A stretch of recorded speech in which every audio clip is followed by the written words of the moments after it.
عورت کوشش ضرور کرتی ہے جو اچھی سمجھدار سنجیدہ متین خاندانی تربیت کے ماحول سے گزری ہوئی خواتین ہیں کہ وہ اپنے مزاج کو اپنی طبع کو اپنے شوہر کی رضا میں گم کر لیں، اور ایسی عورتیں ہی خوشگوار زندگی کا لطف اٹھا سکتی ہیں اور پھر اس کے اثرات اولادوں پر مرتب ہوتے ہیں۔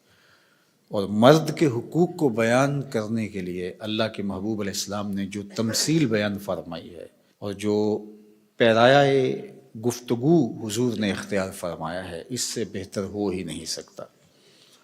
ہوا اس طرح کہ صحابہ حضور کی خدمت میں حاضر ہوئے اور کہا کہ ہمارا اونٹ دیوانہ ہو گیا ہے۔ فرمایا چلو میں تمہارے ساتھ چلتا ہوں۔ صحابہ کہتے ہیں ہم ڈرے، کیونکہ اونٹ جب دیوانہ ہو جائے تو پھر اس کو سنبھالنا آسان نہیں ہوتا اور وہ سخت حملہ آور ہوتا ہے۔ تو خیر حضور تشریف لے گئے، ہم بھی حضور کے ساتھ تھے۔ جو ہی دروازہ کھولا تو اونٹ دوسرے کنارے پر تھا، دوڑتا ہوا آیا۔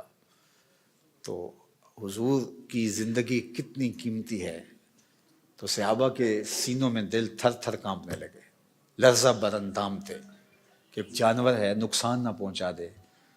تو کہتے ہیں وہ جب قریب آیا تو حضور کے قدموں میں سر رکھ دیا،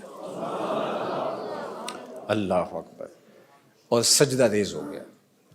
تو جب اونٹ نے حضور کے قدموں میں سجدہ ریزیاں کیں تو صحابہ جو پہلے ڈر رہے تھے، اب ان کی کیفیت عقیدت اور بڑھ گئی کہ جانور ہو کے حضور سے اتنا پیار کرتا ہے، ہم تو سینے میں دل رکھتے ہیں۔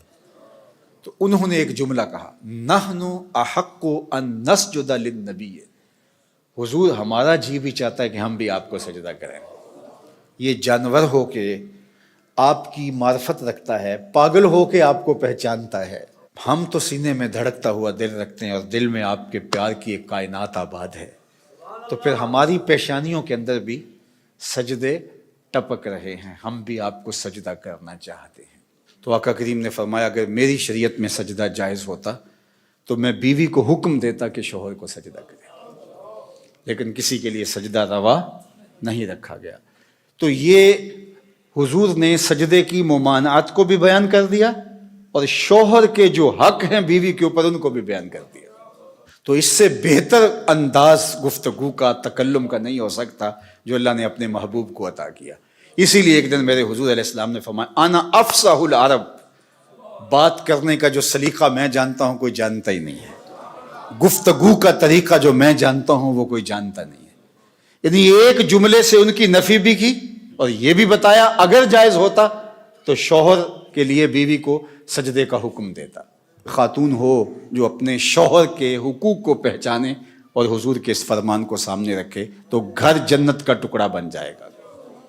اور مرد کو حضور نے کیا نصیحت فرمائی؟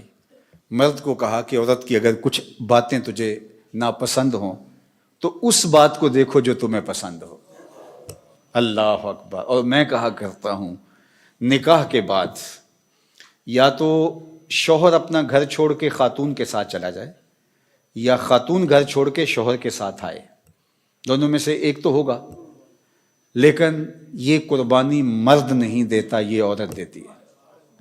اور گھر سے جو تعلق خاطر ہوتا ہے، قلبی لگاؤ ہوتا ہے، گھر کی چیزوں سے جو موانست ہوتی ہے، جو انسیت ہوتی ہے، جو لگاؤ ہوتا ہے، وہ مرد کی نسبت عورت کو کہیں زیادہ ہوتا ہے۔ گھر اس کے لیے ایک عقیدت گاہ ہوتا ہے، لیکن اس بسے ہوئے گھر کو، آسودہ گھر کو کون چھوڑتی ہے؟ خاتون۔ کس کے لیے چھوڑتی ہے؟ شوہر کے لیے۔